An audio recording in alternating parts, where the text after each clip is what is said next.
16મી નવેમ્બરના રોજ ઝઘડિયા એક શ્રમજીવી પરિવારની 10 વર્ષની દીકરી સાથે જે દુષ્કર્મ થયું હતું, ત્યારે આજે એસએસજી હોસ્પિટલ વડોદરા ખાતે એની તબિયત જાણવા, એના પરિવારને હિંમત અને સાંત્વના આપવા માટે અમે અને અમારી ટીમ ત્યાં પહોંચી હતી.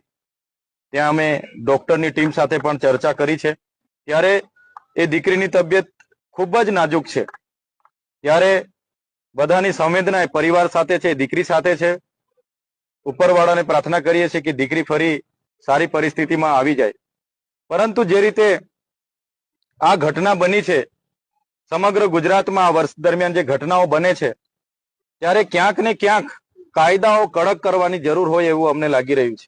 દાહોદની ઘટના હોય, સુરત હોય, ભાવનગર, અમરેલી હોય કે તમામ વિસ્તારોમાં જે ઘટના ઘટી છે એને 8-10 મહિના પણ થઈ ગયા છે, વર્ષ પણ થવા આવ્યું છે, છતાં આજ દિન સુધી નરાધમોને ફાંસી થઈ નથી.